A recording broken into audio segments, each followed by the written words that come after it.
to us? Where is our honor? Honor is dead, but I'll see what I can do.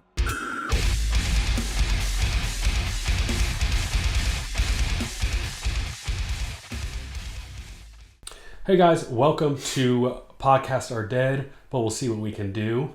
I am Ian Oliver, and I'm joined here by my co-host and fellow indie author and co-creator, owner of Three Dragons Media, Derek Sanders. Derek Sanders. I'll let him introduce himself, I suppose. Today we're going to be talking about the Stormlight Archive. As you might have noticed, we are called Three Dragons, and there are only two of us. We have some unfortunate news about our third member of Three Dragons. Like I already said earlier, our topic today is going to be on the Stormlight Archive and a little bit of the Cosmere as a whole. And unfortunately, our third member, Kieran, is not a Brandon Sanderson fan or a Stormlight Archive fan. So unfortunately, he could not be here with us today, but we are praying that he makes a recovery from his ignorance and joins us in our love of the Cosmere, Brandon, and the Stormlight Archive. Before we get started, though, we are going to talk a little bit about Derek, and he just had his first book release, his debut novel. We're going to toss it to him to talk about that a little bit before we get into our topic for today. Yeah. Aether Inspector. Oh, camera. It's my debut novel. It's I wouldn't call it grimdark, but it's a grim setting. It follows an inspector, Hallen Wexton, and his partner Viv. They're in the Royal Guild of Investigations that they answer directly to the king, and they basically travel the city, the capital city, and another city called Akarat, and basically they just investigate crime, anything from burglaries, stealings, assaults to murder. And that's kind of what this book is centralized on, is a murder investigation. And yeah, main character Hal he has a secret. He has magic. It's kind of a thing in this world, Arterra, that is kind of regulated heavily by the kingdom. They kind of gatekeep that power from people, so only certain groups of people are allowed to have this magic. So he's struggling keeping that under wraps while also trying to solve murder at the same time. The book kind of puts him in situations that challenges him, and it was a lot of fun to write. It's a short book. I wanted to keep it short for my first novel, but yeah. You guys want to check it out? It's on Amazon, all the other major ebook retailers, and it's got paperback copies available on Amazon as well. So that's that. See if I can get it to stay. Oh, first try. Perfect. Okay, so our topic for today, we did say it was going to be about Stormlight. We don't want to exclusively make this podcast about the Cosmere and Stormlight and all that, but we figured today, Derek and I are both gigantic fans of Stormlight and the Cosmere as a whole, so we thought it'd be a good subject to kind of start us off. And yeah. So we're going to do our top 5 favorite Stormlight Archive moments. Obviously, spoilers if you haven't read all 5 Stormlight. And I don't think we mentioned anything from the novellas, but if you haven't read everything Stormlight related, this is not the podcast for you, unfortunately, but we will have hopefully other podcasts and other subject matter we speak about on different episodes that you guys can join in on and watch. Yep, for sure. So spoilers ahead for the Stormlight Archive. And leave now if you don't want to be spoiled. Mm-hmm. So we'll just get right into it. We also are going to have a couple honorable mentions that we're calling Tanavastable Mentions, because those are not dead here on this podcast. So Derek's going to kick us off, and we'll just get right into it. Yeah. So all right. After you're still here, you're getting spoiled. So my number 5 is at the end of Rhythm of War when Taravangian he becomes Odium. It's his character. To me, it was I love the build up to that moment of, it's such a dichotomy with his character of, the bumbling idiot who doesn't know anything, and then on the flip side, he is the smartest person on Roshar, right? It's like, and he goes through those days of like planning all of this out, and then he finally, everything comes to fruition, and he does it, and he tricks everybody, right? And then he's like, he is the guy, Odium at the end of that book, and it was just kind of like a holy crap moment for me. I'm like, okay, this changes everything for the next book. So, that's my number 5.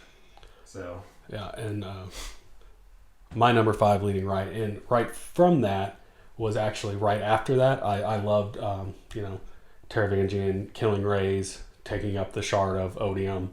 Obviously that was cool. It was awesome to see that character development for him and kind of where it all was leading to, with the diagram and the death rattles, and just sort of seemed like that was kind of, I don't know if that was his actual final goal, Taravangian, or if that he just saw that as a great opportunity to save Kharbranth and all that. But mine leading straight from that was actually when, in the epilogue of Rhythm of War, when Hoyd goes to speak with who he thinks is Reyes still holding the shard of Odium.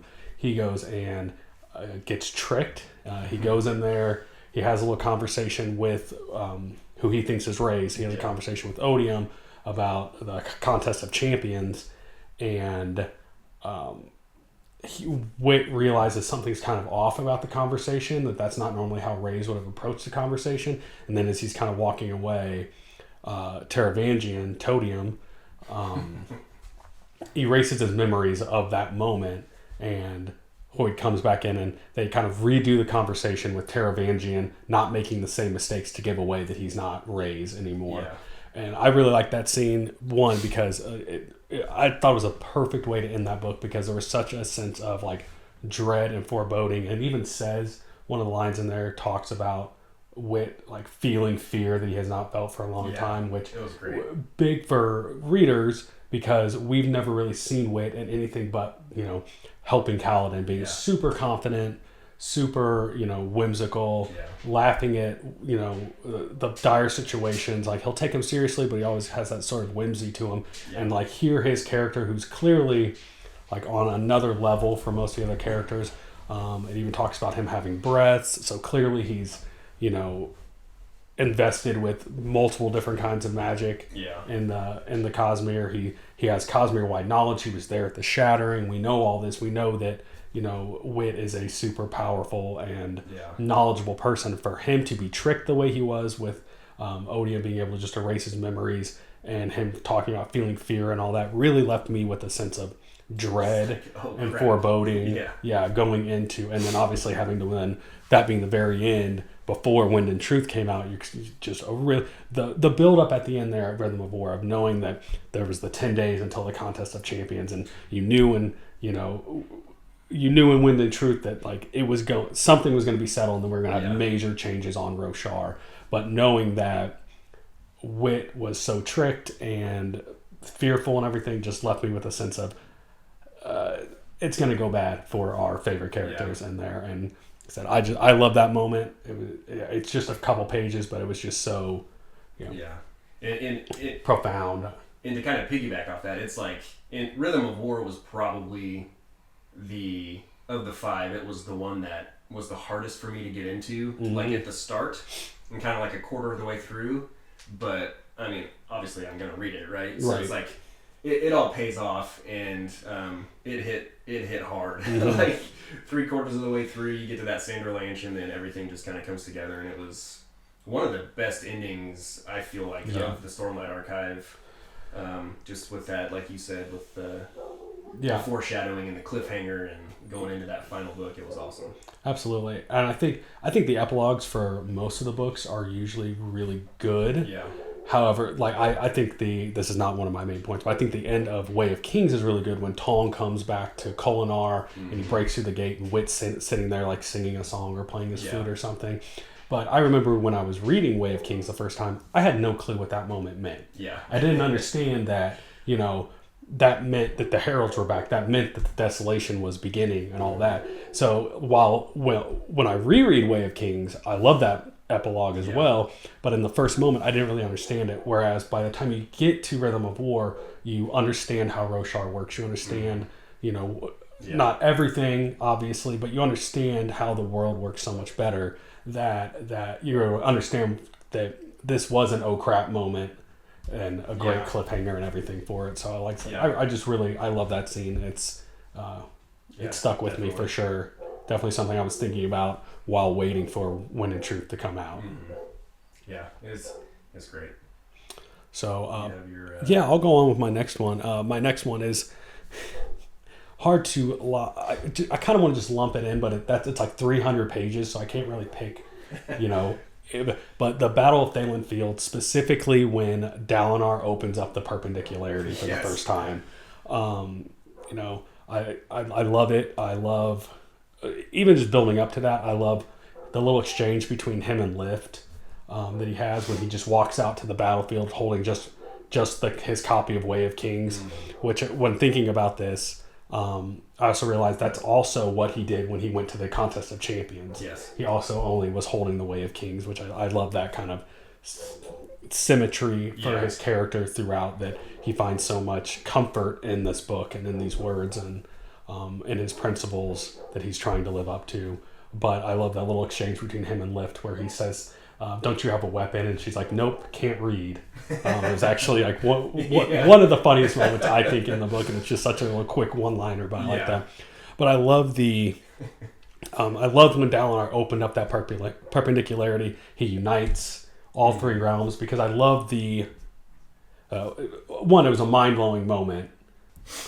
I really like how the concept of unite them kind of, the theme runs through all 5 books, but kind of what unite them means changes, even from what we as the readers think it means, also to what the characters within the universe and on Roshar, particularly Dalinar, think it means. At the beginning, he thinks it means uniting the High Princes in the war against the Parshendi, and then he thinks it's uniting the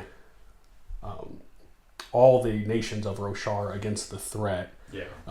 When really you could say at the end of Oathbringer, you think, oh, what unite them really meant was unite all 3 realms and open this perpendicularity, and in a way it does mean that. But then by the time you get to Wind and Truth at the end, unite them could mean unite the 2 shards, do the Sunmaker's Gambit, unite Odium and Honor, make retribution, because then that's going to pull the entire Cosmere into the struggle here on Roshar. Is that what unite them means? Does it unite them mean unite the Orders of the Knights Radiant? Does it mean unite, humans with Spren? Does it mean uniting all the people of Roshar? You could look at with like Vinley and R'Lain, Renarin, and sort of the relationships between the listeners, the singers, and humans. Does it mean unite the people of Roshar against Odium? I love that theme and how it changes every single book. But particularly, I liked him uniting. That was, I think, the Sander. Oathbringer is my favorite book. I'll just say this up front. Oathbringer is my favorite of the 5 books, and Dalinar is my favorite character by far. So Oathbringer, I've loved every second of Oathbringer. I know a lot of people talk about a slog a little bit in there, but I loved Oathbringer mainly because I loved Dalinar so much, and I loved learning a little bit more about his background and all that. So I loved when he opened the perpendicularity, because it was just such a powerful moment of the whole exchange between him and the Thrill also, and saying to Odium and the Thrill that, you can't have my pain. Obviously, that's a really, really profound moment in it, and it's just sort of Dalinar accepting the responsibility for the things he's done wrong, and the whole, most important step is the next step, and just wanting to be a better man throughout it, and his ability to, overcome what he did to his wife, and then, unite the 3 realms, which also unites people of Roshar to fight back against Odium and everything. I love that scene. I love that battle. I think it's one of the best scenes in the whole series. So and it's one of those moments where that is the strongest thing that a human or an Alethi has ever done, that we Right. had ever seen in the Cosmere or in Stormlight up to that point, right? So it's like, Yeah. it's like the gravity of that situation was just, you knew everything was going to be different after that point. Yeah, exactly. Yeah. And it really felt like you start seeing kind of where the humans have a chance Yeah. in this fight against the Fuse. The Fuse seems so much more powerful Yeah. than the humans, even with the Radiants, but the Radiants are so reliant on Stormlight. Mm-hmm. And the fact that they now have somebody that can basically generate Stormlight for them right then and there, it really kind of seemed like a tipping point in the battle where humans actually did have a chance. Yeah. Yeah. So my number 4 is Kaladin and the Third Ideal. Just with him not having Still anymore, right? It's one of those moments where, as the reader, you're kind of like, what is going to happen? You kind of have an idea. You always have that idea of like, she'll be back. But for it to happen the way that it did was pretty epic. He finally gets her back, scares off Moash, and I know we can't remember his name. Yeah, the other assassin of Elokar. Yeah. And then he rushes off to save Dalinar, and kind of intercepts Seth, and that battle was just awesome, and that was kind of like one of those Super Saiyan moments for me, right? Like, yeah, and isn't that, I think, and I could be wrong, but I think is that when he's riding on the front of the High Storm for the first time, so he's has this continual power from the High Storm, and he's fighting Zeth. Yeah, he's basically has a battery strapped to his back, right? And he just, I mean, he for lack of a better term, bodies Seth and basically changes Zeth's whole worldview. Yeah, right? exactly. And I think that's one thing. Not to interrupt you, sorry, No, but I think that's one thing I really liked about that scene was because I'm a big Zeth fan too. Yeah. And I love that he finds out he's not truthless. And even then, we kind of really don't remember. No, I don't remember when I first heard that scene if I even knew what being truthless meant. Yeah. But it's clearly big to his character. Mm-hmm. And so I think Zeth kind of almost gives up in that fight too. I think he's overmatched a little bit. But at the same time, I think he's sort of like happy that he's not truthless, but he also has the whole guilt of all the people he's killed. Yeah. He has to now live with that of like, well, I wasn't truthless, so I just killed all these people because. Yeah. But I like that moment for him of, figuring out, really truly learning. He tries to assassinate Dalinar earlier in Words of Radiance. Yeah. And he first runs into Kaladin, and so he's questioning if he's truthless. But then when he fights Kaladin at Narc, there at the end of Words of Radiance, that's when he's confident now. He's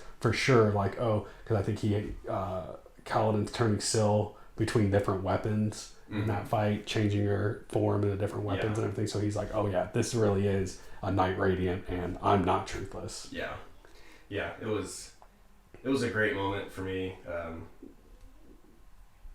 Through Words of Radiance, I enjoyed that book, but that moment was fantastic. I think, are we back to you? Yeah, I can go.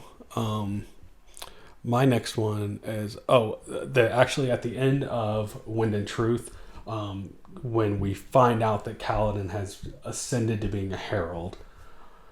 I like it because it's kind of all the pieces fall together in Kaladin's story arc and his life in that moment. I struggled with liking Kaladin through a lot of Stormlight because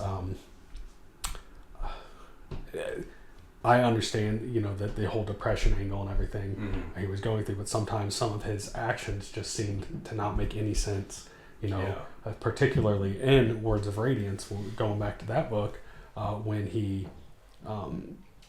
helps Aelin in the duel, and then tries to get his boon by fighting Amaram, but then Aelin offers him one of the shard plates, and then he rejects it again, and it's just like, oh, I hate Light Eyes so much, and it's just like, dude, just wears me out sometimes, some of his decision making. But then one of the reasons, I think that's one of the reasons why I like Kaladin ascending to being a herald so much, is because it did sort of like redeem Kaladin for me as a reader. Yeah. Because all those decisions, he wouldn't have been able to ascend as a herald had he not made all these decisions prior. Yeah. Had he accepted a shard blade, and when he kills the first shard bearer, Shallan's brother, in Way of Kings, if he'd accepted that shard blade, well, we know now that shard blades are dead eyes, and Syl may never have came to him if he had a dead eyes. Yeah. And same thing with, in Rhythm, or Words of Radiance, kind of same thing, where if he'd accepted a dead eyes as a blade, Syl may never have come back to him. If he hadn't had the time and learning to be a surgeon, and then kind of applying that knowledge into more we'll call it the mental health field. Yeah. And I know the whole therapist line in Wind and Truth is not everybody's favorite. Yes, it's not everybody's favorite moment in the series. It sort of makes sense that for his whole character, that now he's here he might not understand the exact suffering that the heralds have gone through, but Kaladin suffered a lot as a character, so he can kind of relate to that, but he also knows like kind of how to get over it and how to heal from that. And so him being a herald, transporting their minds to a different realm to then heal their minds and get them through it, so that they can come back for this final true desolation and be their full selves. Yeah. Which, they're on the losing end right now against Odium and everything. So like I said, I love that moment because I think it really brings Kaladin's character to a fruition. Like this is kind of the point of why Kaladin went through everything he went through, why his decisions in the end were the correct decisions, why just how his whole character kind of laid out through all the series. This was the moment. This is what it was all for, was for him to be a herald and to help heal the other heralds. Yeah. So that when they come back in the second half of the story, they'll be their full selves, their full strength, ready to go. Yeah. Absolutely. Yeah. And then our next one is actually a joint one. Yeah. This was the only one we made these lists independently of one another, and this was the only one that overlapped.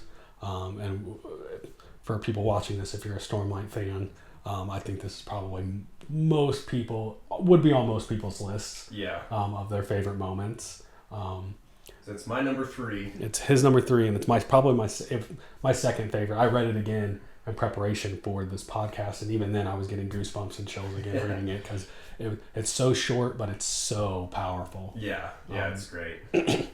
You kick it off. Yeah, it's Toln fighting back, the Bearer of Agony's fighting back. It's just a couple paragraphs, but man, the weight of those couple paragraphs were just so huge. I remember reading this book. It was probably like 1:00 in the morning, and I'm sitting in my living room on my couch under this little dim reading light that I had, and I remember just like being awestruck. I don't think I could fall asleep for hours after I read it, because I just loved that part so much. Yeah. When the Fused kind of walk into the room, and we know how I think the Abadai comes in. We know how ruthless they are, and they're sitting there like, just slaughter all the wounded and the sick and the weak, let's just slaughter them or whatever. Yep. And then we kind of know how strong of a character Abadai is. This is one thing I think Brandon does amazingly well, and that's kind of probably one of the reasons, Stormlight is comically long, especially for a lot of people, is because he's, in my opinion, it's so good at the build-up. Yeah. He builds things up so well. And so you know that this Fused is powerful and strong and ruthless and all that, but then they see Toln stand up and like staring them down, and they bolt, which just shows you like, oh, yep, this like mumbling lunatic through all other 4 books is actually like the hardest guy on Roshar. Yeah. And him, describes him like when he runs. like basically like the floor shakes and the windows crack and all that because he's running at him with such a force. And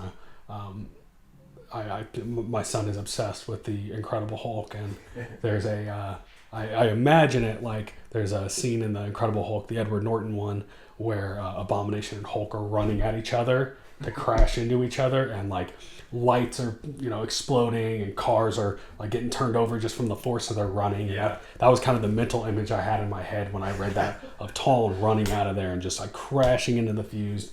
And I think we ended up seeing him a couple scenes later. He's dead, but he's on like a mountain of dead fused and dead listeners or singers I guess, I can't remember. Yeah.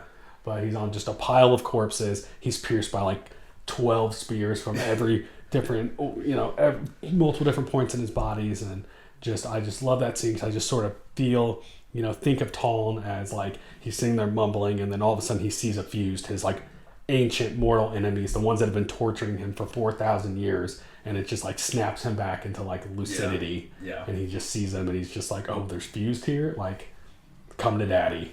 Like, it's time. It's your time now. And yeah, that scene is just like easily the most badass, I think, of actual. And you don't even see the fighting. No. And it's the most badass fight scene that there is. That's the beauty of that scene is you have what you see at the beginning, and then like you said, he's dead, but he is on a mountain of corpses. It gave me like that 300 vibe of like the few versus the many, but the few, like, they were badasses. Yeah. And that was him, and it was it's one of those, like you said, it got you hyped. And it's like, yep, this is everything that we thought he would be. Yeah, exactly. And I know that I'm pretty sure that in the back half, Talon is going to be the focus character of one of the books. Mm-hmm. And so that just made me, so pumped for 20 years from now when we get that one. Yeah. So when my grandchildren are here, I'll be really excited for them to gift me that for Christmas. But yeah, I'm sure everything's been said about this scene by everybody, but I just love that scene so much. It was powerful, badass, just everything we'd expect of what the heralds are supposed to be. Yeah. It was great. Is it me? Yep. Yeah. Okay. Got some of my coffee here. Now we get to my number 2. If it wasn't for one particular scene, in Words of Radiance, this one. Wind of Truth. No. Oh, yeah. Okay. If it wasn't for one particular scene from Words of Radiance, Adolin in the Unoathed would be my number 1. Adolin is my favorite character in the Stormlight Archive, mainly because he's normal. Well, he's not normal. We know Adolin, right? He's the light eyes. Oh yeah, he's light eyes. Like you, I should. Yeah, he's fancy. He's always wearing the fancy clothes, and he's the prince. But he's normal, right? He's that guy that he does. He hasn't everything. bonded with Spring. Yeah. He hasn't. But he kept up, and it was always impressive to me that he never got, like, he knew his place, right? Mm-hmm. And whenever he had that moment in Wind and Truth with Maya, and when she came back, dude, I was like, oh, hell yeah! Like, this is my boy's moment. And him and oh my gosh, I'm gonna butcher the name, Yanagon, the king. Oh. Or the emperor, sorry. Yeah, Azir. Azir. That's my number 2. That's it was a great moment, and the whole Unoath thing was a cool aspect to me that I never even thought of. I'm really excited to see how that's going to play into the second half of the story.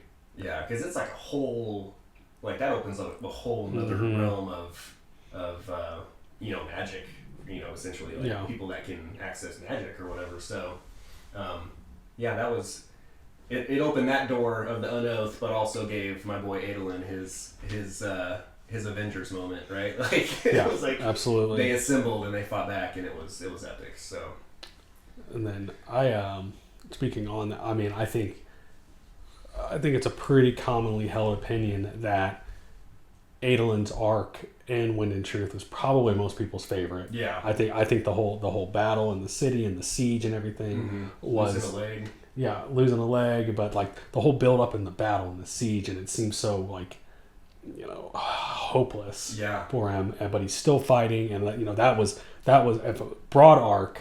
That was my favorite part of Wind and Truth, I'd say. Yeah. Except perhaps maybe being able to finally see what happened at the Recreants, why all that. Yeah. Finally getting some answers to those questions Yeah. we've been wondering for a long time. From the beginning of Yeah. Way of Kings, Yeah, right? exactly, Like your first moment of the Stormlight Archive is like, what the hell is going Yes.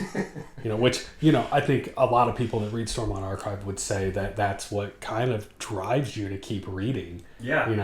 My wife always laughs at me when I'm reading them, and I'm like, have like a couple hundred pages left, and I'll tell her, oh, it's really getting good. And her response is always, God, I would hope so.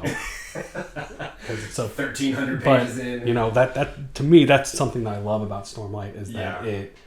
there's always more questions that you want answered, and you get drip feeds of the answers to it, and finally it's so satisfying when you get a big answer to a big question that you've had since Way of Kings. I've read millions of words to get to this answer finally, and so but that particular, going back to Aelin's arc and Wind and Truth, is I love that scene because I just love that whole battle that's going on, and that Maya's coming back, but you don't know what she's gonna bring. She's just trust me kind of thing, and shows up at the very cinematic moment of kind of clinking into him, locking in, kind of how when Kaladin spoke the fourth ideal in Rhythm of War, when I think he's protecting a young kid that's about to be killed by a fuse, and he just like stands in front of him and it clinks against his shard plate that now he can form.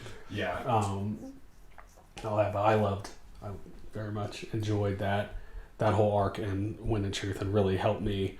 You love it when a chapter for that ends, and even if the next chapter is interesting, you just want to get back to another chapter that has Adolin in it. And I felt myself doing that throughout Wind and Truth. So yeah, absolutely. Yep. So I guess it's me now. My number one top moment of Stormlight Archive is at the end of Way of Kings, when Dalinar relinquishes Oathbringer to Sadeas to free the Bridgemen. This might be recency bias for me because I'm in a read through right now, and when we were making this list, I had just finished Way of Kings again, and that I remember how powerful that moment is, because once again, like we talked about earlier, Brandon does such a good job of building things up, and he builds up how powerful and how priceless a Shardblade is the entire book. From almost the very beginning, you hear everybody, kingdoms would give up all their wealth for a single Shardblade, and he did, like I said, just does such a good job of making the emotional impact of that moment a true like holy shit moment. Of, oh man, he just gave up his Shardblade. Like nobody does that. Nobody, even the characters in universe are like scratching their heads and in disbelief of it. But as readers, I think anybody who loves this series, I think as readers, we all did that too. It was a jaw-dropping moment for readers also of, wow, he just gave up his Shardblade. And, obviously that was, is that the true unite them moment of Way of Kings? Is he's uniting the Bridgemen with House Colin? And is that, I said, I love the theme of unite them and how it transcends all 5 books and how it changes, but it's still relevant. Every single book to what Dalinar's trying to accomplish. And, was that the unite them in Way of Kings is, let me give up my Shardblade to free all the Bridgemen, because if he didn't do that, who knows where the story would have gone moving forward, obviously. But also, there's a great line in it where I think it's Adolin's kind of questioning him giving up his Shardblade, giving up Oathbringer, and Dalinar says something along the lines of, how much is a human life worth? And Adolin says the Ardents tell us that every life is priceless. And so Dalinar basically says something along the lines of that it looks like I got a bargain because I traded one priceless sword for 3,000 priceless lives. Yeah. I'll call that a bargain.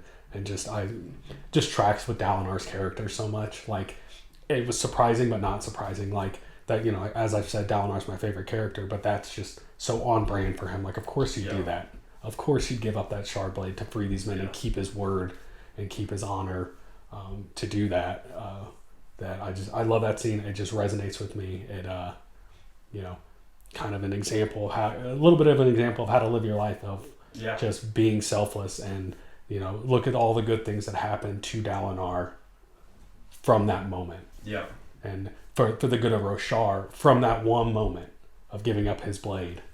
That, I loved it. Favorite scene, hands down. Very emotionally and impactful and just profound in general. Yep. And we're at the end. We're at my number one. This will shock everybody. Yeah. This one moment was, I don't know, probably the coolest thing I think it's the basis for the name of our podcast. Yeah. For God's sakes. It's one of the most famous moments in all of Stormlight. Words of Radiance, Kaladin in the stands, Adolin in the arena, outnumbered and getting and Renarin's in there too. Yeah, and they're struggling and it's not looking great, and Dalinar stands up and is like just the whole honor is dead, but I'll see what I can do, was like, have any of you no honor? And it's like just the chills, right? The dark-eyed bridgeman. Yeah. Coming down, Kaladin coming in to be Kaladin. And then just the reaction of the crowd too, right? Like you said, the dark eye jumps out there protecting the light eyes, and it's one of the most badass moments that a single character has in the Stormlight Archive. So it's fitting. I didn't only include that because it's the name of our podcast, right? But but I think that speaks to the profoundness of that scene. Yeah. Is that most people have read the Stormlight Archive, you could make that reference and they know exactly what you're talking about. Instantly. You could make another reference and somebody who's read the Stormlight might not pick up on it. Everybody who's read Words of Radiance knows exactly what that scene is and knows exactly what we're referencing and everything. And that just speaks to how well written and everything that scene is. Because that's really in Words of Radiance too, what I like about that. Not to hijack this from you. Yeah. But what I like about that scene is that in Words of Radiance, that's when Dalinar is kind of like not fighting with the Ardents, but he has realized that, and he doesn't quite understand what shards are and stuff at that point, but he knows that Tanavast is dead, and so he is kind of been saying, no, I think Honor's dead, and so to kind of bring that into that moment too, that Kaladin's like, no, Honor's dead. It's kind of like, you told me, hey. You told me Honor's dead, but I'll see what I can do. And that just, it's that, that relationship between Dalinar and Kaladin is really kind of the driving force behind, humanity winning this war.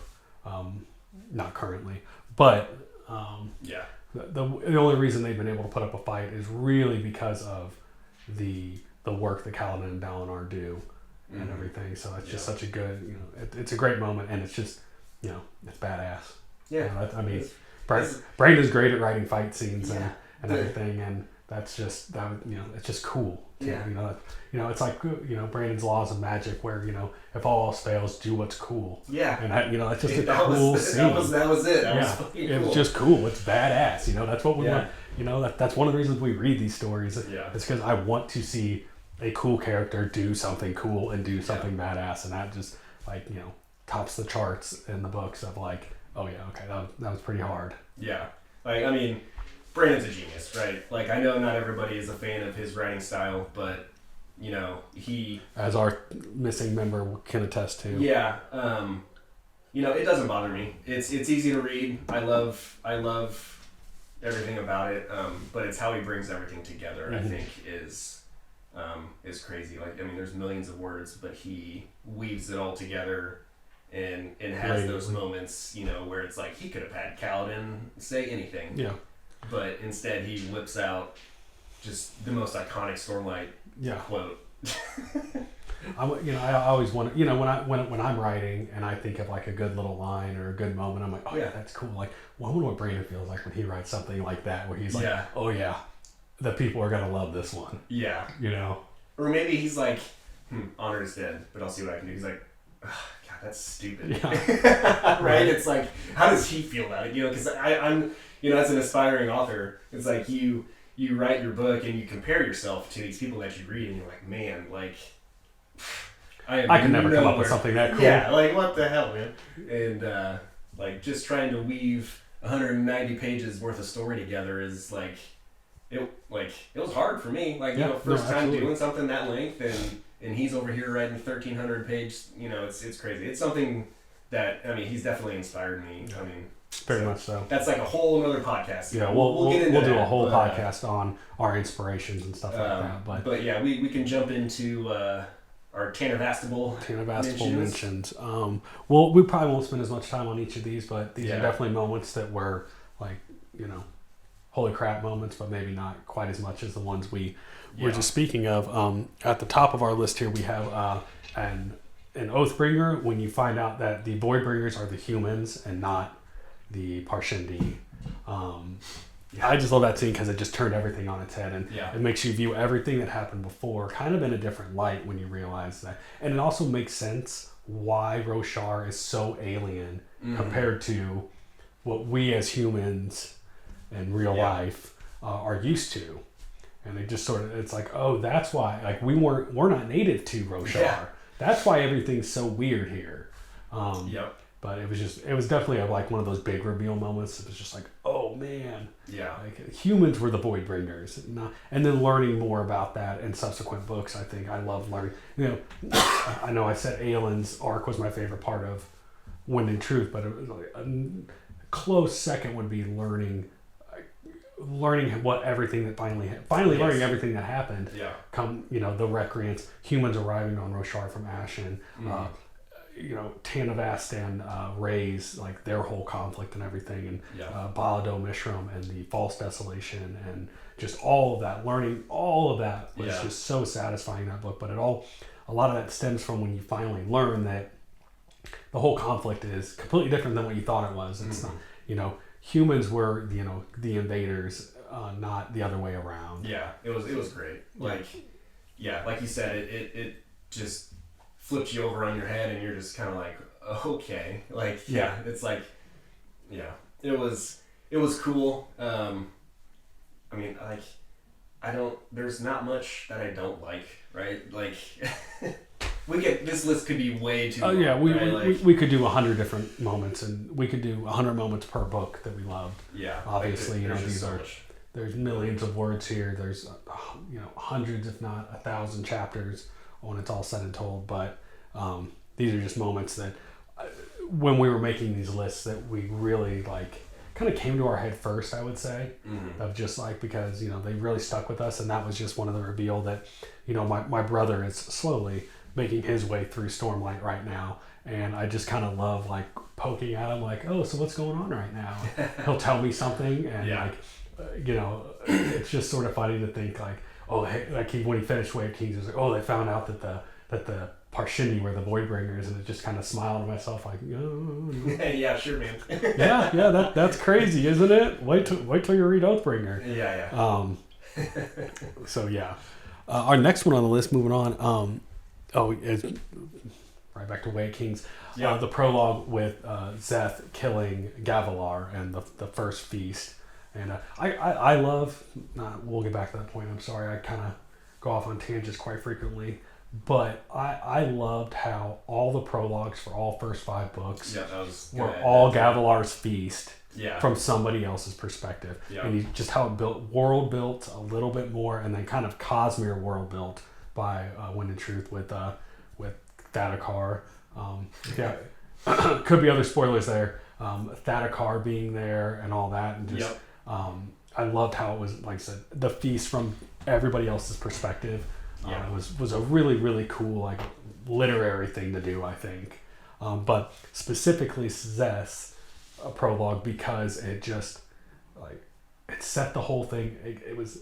It launches you into the world, into the magic and everything. And like, you don't understand. You don't know what a lashing is. No idea what. You don't even know what Stormlight is. Like, you know, it's called the Stormlight Archive when you pick it up, but he's talking about like sucking in Stormlight, and you're like, oh, okay, so that's why it's called Stormlight. You know, and it's, you know, it's, once again, it's cool. It's cool when he's walking on walls and killing these dudes effortlessly and sucking in light, and you know, he's got this sword, and then it's just like it's just so awesome. But I remember with reading it for the first time with obviously like what the hell is going on. Yeah. But even with the what the hell is going on, I couldn't put it down because I was 5 pages in, and that would be lame if I put a book down after 5 pages. But I couldn't put it down because it was so cool. Mm-hmm. You know, it was just awesome, you know, lashings and jumping on the walls and stuff like that. I was like, oh, so that's what's going to happen in this story. Like, okay, like pretty cool. So I love that scene just because, you know, it just kicks everything off so awesomely. Yeah. I mean, it pulls you in because it's a magic system. I mean, it's completely original, right? You know, it's something that I couldn't have even thought of in my wildest dreams, and it was just like it had me on the edge of my seat, just kind of like, you know, this assassin in white, right? It's like that's you know, who is this guy? You know, but just like you said, cutting through these warriors of like a royal palace, right, where they have like the best people, assume the guarding, best bodyguards, right? You know, and it's guarding like the king. This guy, like you said, he's running on walls, jumping, flying, you know, shooting down hallways, and it's just like, all right, I gotta find out more about this. And, oh, did we? Oh, did we? So, what do we got next? Oh, yeah. There you go. Our next on our Tanavastable Mentions is Adolin. Sorry, I read them. I read them before I ever listened to anything, so sometimes my pronunciations are off of what they're supposed to be. But Adolin's killing Sadeas. You know, I will say one thing that I love that scene because it's finally good just to see Sadeas get his comeuppance. Yeah. And, you know, it's just like you hate this character so much. You know, you distrust him all the way through Way of Kings, but then he looks like maybe I can trust him. But then obviously there's the big betrayal at the tower. Mm-hmm. And, you know, then he's just sort of just a prick through all of, you know, the other books. Oh, no, I guess this isn't the end of Oathbringer. I misspoke. This is in the end of Words of Radiance, right? Yeah. Yes. At the end of Words of Radiance, right after they find Urithiru, that he kills Sadeas. Yeah. Sorry, misspoke. But I just, really it was just good because I hated Sadeas so much. It was good to finally see him get his comeuppance in a very like personal way. What I will say is why this probably doesn't actually make my numbered list is because it wasn't quite as good of a payoff as I would have liked. But I think that's kind of the point of it in a way. Like I think us as readers really wanted to see Dalinar pick up his sword and just go wreck Sadeas and just like, you know, throw him down the mountainside and just break his bones and just, you know, because that's what you want to see as a character. But, you know, that's what you want to see as a reader. Yeah, that happened. And same way with I wanted to see when Kaladin fought Amaram. I didn't want Amaram to be, you know, super powered by Odium when he did it. I wanted to see Kaladin, you know, really just toy with this guy and be like, you know, you did all, like you made me suffer so much, and instead it made it like a much more, you know, fair fight, I should say. Yeah. But it was, you know, sometimes you just want to see the bad guys get their comeuppance in a very satisfying way. Yeah. And while this was satisfying, like I said, if it would have been Dalinar, you know, a duel to the death with Dalinar and Sadeas, and Dalinar just toys with them, I would have liked that a little bit more. But I think this is a more realistic way of how this, you know, how this would probably go. Is that, you know, Adolin's had a thing against Sadeas from the beginning and never trusted him, and you know, he's just fucking sick of it. We'll edit that out. He's just sick of it. It might leave that in there. It's fine. He's just sick of it, and I think we as readers are sick of Sadeas too. So it was fine, just kind of like a finally, like go away. Yeah, I honestly, like, I liked it, but I was also kind of like, oh no, like, because, I mean, it was straight murder, right? Yeah. Like, 100%. I'm like, oh shoot, like, Adolin just freaking Murdered a high prince. Yeah, and I'm like, oh no, what is gonna happen to, like, I was like, yes, Sadia, you know, he needed to die. Like, he was a hindrance to everything, and he was gonna cause problems, and he had done nothing but backstab and murder people himself, right? Like, you know, treated the bridge crew the way he did, and you know, tried to have Aelin and Dalinar killed as well. Yeah, like, not saying the guy didn't deserve it. He's not innocent by any stretch of the imagination. But just the way that it happened, it took me by surprise. I'm like, oh, shoot, like, what are the consequences of this going to be? And, you know, he was able to keep it under wraps, and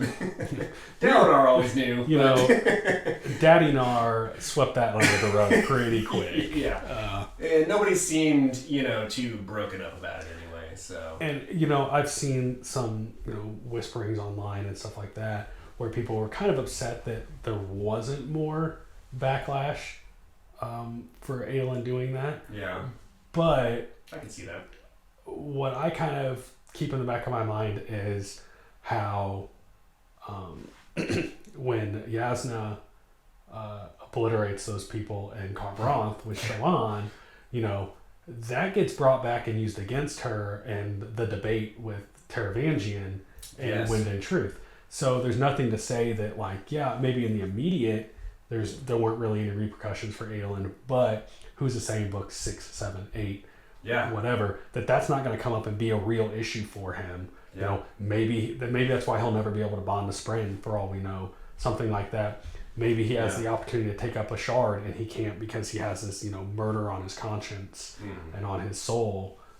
So kind of, you know, what I kind of want to say when people do that is like, just, well, pump the brakes. The story's not over yet. Yeah. Like, just because there's not an immediate aftermath. Yeah. Just because there hasn't been an immediate aftermath doesn't mean that's not going to come up and be relevant down the road in a significant way. Yeah, for sure. Yeah. So our next is the Battle of the Towers, going right from Sadeas to Sadeas kind of thing. From Sadeas' death to Sadeas' betrayal. This is in Way of Kings, obviously, when Sadeas kind of lures Dalinar and the Kholin army into a trap to be overwhelmed by the Parshendi. Yeah. You know, I love that scene specifically because, one, it's Kaladin. You know, I think he says the second ideal right before then, coming in, and, you know, he saves Adolin, he saves the Kholin. That puts the whole story on a different trajectory of where it would have gone had he not done that. You know, the Dalinar and Adolin would have died. You know, the whole story doesn't move on from this moment if Kaladin doesn't make that choice. But I specifically love that Dalinar has a very profound speech in that, right before they're basically saying, hey, we're going to fight to the death here type of thing, and we're probably going to die. But he says a line that says something along the lines of, death is the end of all men, or death is in the all, but it's the path we choose that makes us men. Yeah. And kind of, I love that line because, you know, I think about that line consistently with my own life. You know, when there's people I maybe don't like or whatever, just sort of like keeping that in my mind of like, you know, hey, we're all going to die one day, but it's what you do here with your time on earth and how you treat people and how you live your life. That's what matters. Like, yes, we're all going to die, but it's how you live that matters, which is, you know, obviously a kind of a theme that runs through all 5 books and everything. But the way it's said, I really want to get it, like, you know, emblazoned on my wall somewhere, because I just love that line. It's just, it encapsulates that whole sentiment into just, you know, 2 sentences that I think are just beautifully written, and I love it. Yeah, and I mean that kind of leads right into the second to last one that we have. I think you texted me and said a specific speech of Dalinar. Yeah, which is that one? Yeah, I was like, but he had so many, right? Yeah. Like, so I just wrote Dalinar's speeches, just all of them. But, you know, more specifically that one, and then, you know, just throughout, like you, you know, another podcast, you know, we can talk about character development, but as far as fantasy goes, Dalinar is the most fleshed out and developed character that I have ever read. From ups and downs to the end, like it was incredible, and the speeches were great, and you know. Yeah, exactly.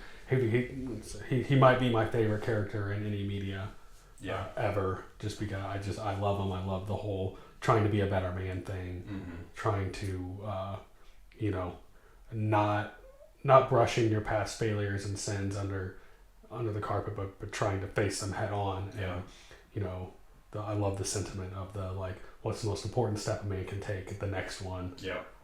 Just always about trying to move forward in life, even through tragedy and even through things you've done wrong, to put yourself in bad situations maybe or something. I love the sentiment that Dalinar kind of exudes of just always trying to be a better man and doing what's right. Yeah. That he might fail in that, but that he's always going to try to do what's right.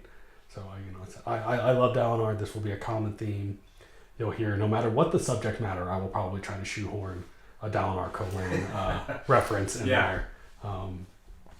Yeah. And then I think our last one is this was the one specifically you loved, Hoyd and the Dawn Shard. Yeah, there at the end, Hoyd sees the writing on the wall and knows he's been caught. And he has Sigzil. I'm just going to call him Sig because Sigzil, for some reason, I butcher that. But Sig is right there, and I think at that point in time, like, he becomes the apprentice, right? And it's just like, take this incredibly dangerous and powerful object and get the hell out of here. And he basically kicks him through the portal, and he's gone. We have the Sunlit Man. Yeah, the Sunlit Man. Spoiler if you haven't read Sunlit Man. Sorry. Yeah, they know we warned them. But yeah, I mean that moment was it's just a very little moment, but it's like, that was a freaking Dawn Shard. Yeah, our favorite, your favorite parts don't have to be anything. Yeah. Like we've listed ones here, I think, that are pretty commonly held as people's favorite parts, and they are, and a lot of times the most profound, maybe not most profound, but profound parts, and but that doesn't necessarily have to be something major for it to be enjoyable. And it was a simple, quick moment in the chaos of a battle, and it connected a lot of dots there, and it was cool, and it opens up so many more stories for the robot Sanderson to churn out in secret and surprise release whenever so. And then I actually I thought of one just this morning, as we were preparing, just a little moment, but and also as we were kind of talking about the speeches people give, but Teft actually, when he speaks, I believe it's his third. Yeah, it's going to be his third ideal.